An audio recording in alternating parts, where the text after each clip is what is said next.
सतगुरु की साजी निवाजी प्यारे साध संगत जी, प्यार और सत्कार से कहना धन निरंकार जी। सबसे पहले सतगुरु निरंकार दातार का हम लख लख बार शुक्राना करते हैं, जिनकी अपार कृपा से हमारा ये जीवन का सफर व्यतीत हो रहा है। सतगुरु माता जी के चरणों में यही अरदास करते हैं सच्चे पातशाह, इसी तरह हम माता और पिता दोनों के चरणों में जुड़े रहें, सतगुरु माता जी और राजपिता जी के चरणों में जुड़े रहें और साथ संगत माँ का भी आशीर्वाद लेते रहें और शुक्राना भी करते रहें। इसी तरह शुक्राना करते हुए दासी आशीर्वाद ले रही है, आप जी प्रवान करें, अगर कोई गलती हो जाए तो क्षमा करें। साथ संगत जी, आज के विचारों का टॉपिक है समय की धारा। समय बहुत ही मूल्यवान है, हम समय की कदर करें। गया समय फिर हाथ नहीं आता, अंत समय में फिर इंसान पछताता है। इसलिए समय रहते हम अपना ये ब्रह्म ज्ञान लेकर मानुष्य जन्म को सफल करें और समय की कदर करते हुए हम इस समय का लाभ उठाएं। साथ संगत जी कहते हैं, समय वह धारा है जिसका कोई अंत नहीं। यह भूत, वर्तमान और भविष्य की सीमाओं से परे है।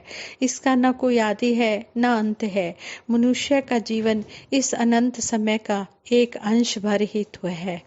हमें यह जीवन निश्चित समय के लिए और एक आवश्यक लक्ष्य के लिए मिला है। जन्म से मृत्यु तक हम समय के प्रवाह में बहते रहते हैं। इस धारा में बहते बहते बाल अवस्था से किशोर, बाल अवस्था से जवानी, जवानी से बाल अवस्था से किशोर, किशोर से जवानी और जवानी से बूढ़े हो जाते हैं और फिर शारीरिक रूप से नष्ट हो जाते हैं। शरीर के नष्ट होने से समय की गति पर कोई प्रभाव नहीं पड़ता, यह उसी गति से चलता रहता है। समय बहुत ही मूल्यवान है। संसार में धन को ही बड़ी वस्तु समझा जाता है, इसलिए अधिक से अधिक धन कमाने में लोग लगे हुए हैं। समय का बहुत ही कम मनुष्यों ने मूल्य डाला है। विचार करें कि समय देकर मेहनत से धन कमाया जा सकता है, पर धन देकर समय नहीं खरीद सकते। समय लगाकर विद्या प्राप्त की जा सकती है, पर विद्या से समय नहीं मिलता। समय पाकर एक मनुष्य से इतना बड़ा परिवार बन जाता है, पर सारा परिवार मिलकर भी उस मनुष्य की आयु में पल भर भी वृद्धि नहीं कर सकता। धन हम स्वयं खर्च करते हैं तब खर्च होता है। समय दिन रात एक पल भी नहीं रुकता, खर्च होता चला जाता है। जो समय बीत गया है वह वापस लौट कर नहीं आता। समय को बड़ी सावधानी से सदुपयोग में लाना चाहिए। प्रकृति का हर काम समय के अनुसार चलता है।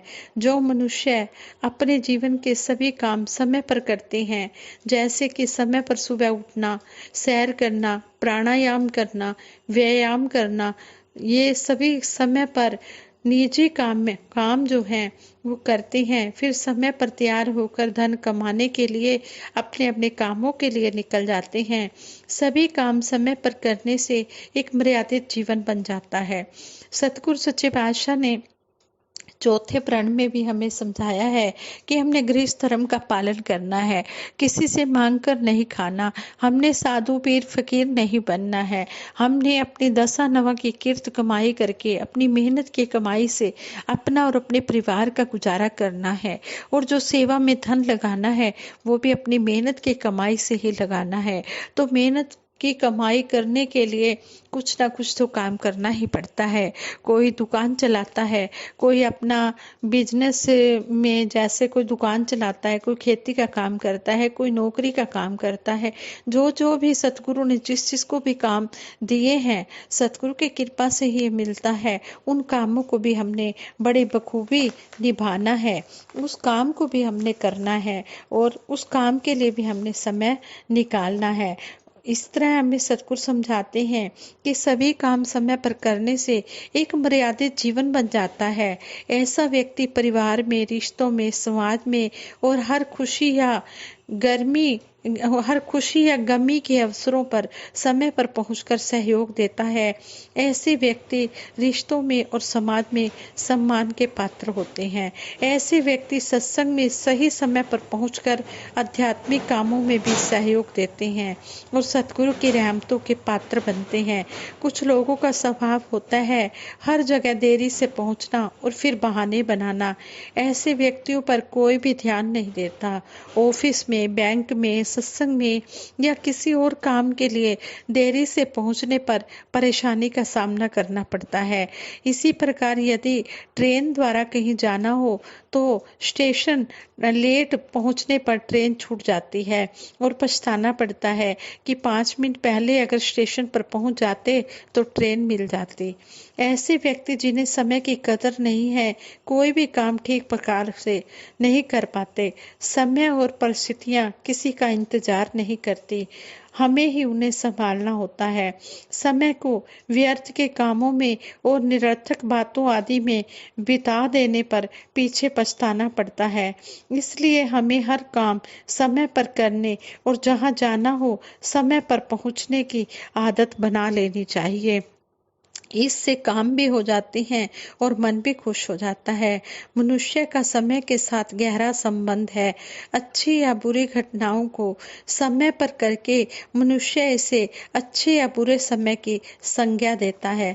समय ना अच्छा होता है ना बुरा होता है, वह तो अच्छाई बुराई दोनों से अलग होकर अपनी गति से चलता रहता है। समय की धारा में मनुष्य के साथ काम, क्रोध, लोभ, मोह, अहंकार भी चलते रहते हैं। इन विकारों के प्रभाव में आकर मनुष्य कई बार ऐसी भूल कर बैठता है जिसके लिए उसे उम्र भर पछताना पड़ता है। कहा भी है कि लम्हों ने खता की थी, सदियों ने सजा पाई। एक महात्मा ने एक मार्केट बनवाई और सदगुरु बाबा जी से उस मार्केट का नाम रखने की विनती की। बाबा जी ने जो नाम बताया वह नाम न रखकर दोस्तों के कहने पर अपने नाम से मार्केट का नाम रखा। कुछ समय बाद कुछ ऐसी परिस्थिति आई कि औने पौने दाम से मार्केट बेचनी पड़ी। ना मार्केट रही ना नाम रहा। गुरु का वचन ना मानने जैसा दुर्भाग्य और कोई नहीं। ऐसे समय में अपनी विवेक शक्ति से स्वयं पर नियंत्रण रखकर गुरु के वचन को ही पहल देनी चाहिए। मानव जीवन को अनमोल कहा गया है, हीरे जैसा जन्म कहा गया है। इसलिए इसकी कीमत को समझते हुए एक पल भी व्यर्थ नहीं करना चाहिए। इसे उच्च कोटि के कामों में लगाएं, अच्छे कामों में लगाएं। इसमें फर्स्ट क्लास का जो सबसे उत्तम काम है वह है प्रभु प्राप्ति। सबसे पहला काम है जिंदगी का प्रभु की प्राप्ति, जिसके लिए हमें यह मानव शरीर मिला है। इसे सतगुरु की शरण लेकर पूरा करें।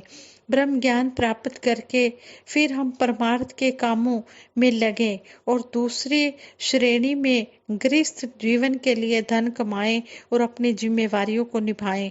अपनी जिम्मेवारियों से न भागें। गृहस्थ धर्म में, गृहस्थी में रहते हुए हम भक्ति करते चले जाएं। इसके लिए हमें समय का डिपार्टमेंट कर लेना चाहिए। गीता के 6 अध्याय के 17वें श्लोक में बताया गया है कि पहले भाग में शरीर शुद्धि व आहार विहार, दूसरे में जीविका पैदा करने की कोशिशें, तीसरे में कर्तव्य कर्मों का न्याय युक्त पालन और चौथे में मोह नींद से जागना है और प्रभु की प्राप्ति को प्रधानता देनी है। हमारे पास समय है 24 घंटे हर रोज के हमारे पास समय है। हमें डेली एक लिस्ट बना लेनी चाहिए। जरूरी काम पहले लिखें और कम जरूरी बाद में, और हर काम की एक समय सीमा तय कर लें, फिक्स कर लें और फिर एक एक काम समय के हिसाब से हम निपटाते चले जाएं। इस प्रकार हमारा समय वेस्ट नहीं होगा। अगर हमारी पहले से लिस्ट बनी होगी कि हमने ये काम इस समय करना है, ये इस समय करना है, तो फिर हमारे वो काम सही समय पर होंगे और हम समय की कदर करेंगे और हमारे जरूरी काम भी हो जाएंगे। हमारा मन भी खुश रहेगा। सतगुरु बाबा हरदेव सिंह जी महाराज महाराज अक्सर अपने विचारों द्वारा यही समझाते थे कि हम समय की कदर करें, इसे व्यर्थ न जाने दें। लगातार इस निरंकार को समर्पित होकर, दूसरों का आदर सत्कार करते हुए, सारे संसार को अपना मानकर चलते हुए जीवन का सफर तय करते चले जाएं। यही एक भावना, यही एक अवस्था संत महात्माओं की हमेशा से रही है और इसलिए उनके जीवन का मोल पड़ा है। युग प्रवर्तक बाबा गुरबचन सिंह जी महाराज ने जीवन के हर पल का सदुपयोग किया। सारे संसार को उन्होंने अपनी कर्म भूमि बना लिया। उन्होंने ज्ञान को सूरज के प्रकाश की तरह सारे विश्व में फैला दिया और मानव मात्र को सुखी करने के लिए समाज कल्याण के कामों में समय से भरपूर लाभ लिया। उनके साथी महात्माओं ने भी बिना किसी विशेष सुविधा और साधनों के सर्दी, गर्मी, बरसात आदि की परवाह न करते हुए बाबा गुरबचन सिंह जी महाराज के कामों में भरपूर साथ दिया।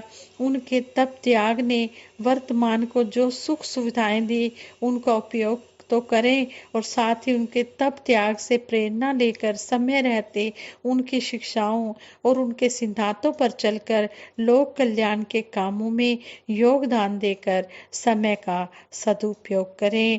हर समय सतगुरु के आशय अनुसार समय का सदुपयोग करते चले जाएं। सतगुरु की शिक्षाएं जो हमें समय समय पर मिल रही हैं, इन शिक्षाओं पर हम अमल कमाएं। हर समय हमारे लक्ष्य सिद्धि की जागृति हमारे मन में बनी रहे। कितना सुंदर हमें इन विचारों द्वारा महापुरुषों ने समझाया है कि हम समय की कदर करें और समय को व्यर्थ ना जाने दें। हर समय हम इस निरंकार का एहसास बनाए रखें और हर समय हम सिमरन तो कर ही सकते हैं, चलते फिरते, उठते बैठते, सोते जागते, हर पल हम अपना सिमरन में अपने मन को लगाए रखेंगे तो हमारा ध्यान कभी भी संसार में नहीं भटकेगा, बुरे कामों की तरफ नहीं जाएगा। क्योंकि जब ये खाली मन होता है तो तभी ये कुछ इधर उधर भटकता है। अगर हम मन को बिजी रखेंगे, सिमरन में लगाए रखेंगे तो ये मन चंचल नहीं होगा। अगर ये जाने की कोशिश भी करेगा तब भी हमने अपने मन को सिमरन में ही लगाए रखना है। फिर कहते हैं कि करत करत अभ्यास के जड़मति हो सुजान, रसरे आवत जाते सिल पर परत निशान। हम अभ्यास करते चले जाएं, अभ्यास से कभी ना कभी हमारा मन लग जाएगा। हम ये बहाने ना बनाएं कि हमारा मन सिमरन में नहीं लगता। ठीक है, यह मन बड़ा चंचल है, लेकिन अभ्यास करने से यह मन काबू में आ जाता है। इसलिए हम सतगुरु की बात को माने और सेवा, सिमरन, सत्संग में अपने आप को समर्पित करते चले जाएं और समय की कीमत को समझें। संपूर्ण अवतार बानी में शहंशाह बाबा अवतार सिंह जी महाराज इस शब्द द्वारा भी हमें समझा रहे हैं, समा गया फिर हाथ नहीं आना, अंत समय पछताएगा, धर्म राय ने जमजा गले, रोएगा कुरलाएगा, संगी साथी जिन्ने तेरे, काम किसे ने आना नहीं, सक्के साख संबंधियां चोवी, आके किसे बचाना नहीं, आखिर नु काम गुरु ने आना है, गोरे चिट्टे चम नहीं, अवतार दे सिख तो लेखा मंगे, धर्म राय दा दम नहीं। फिर धर्म राय की भी हिम्मत नहीं है कि वो गुरु के सिख से लेखा मांग ले। हमें ऐसा पूर्ण सतगुरु मिला है जिसने हमारे जन्म मरण के बंधनों को काट दिया है। अब ये हम पर निर्भर करता है कि हम कितने कितने गुरु की बात को मान रहे हैं, गुरु के बताए रास्ते पर चल रहे हैं। अगर हम मुक्ति पाना चाहते हैं तो गुरु के बताए रास्ते पर अंतिम श्वासों तक चलते रहें, तभी हमारी मुक्ति होनी संभव है। साथ संगत जी प्रेम से कहना, धन निरंकार जी।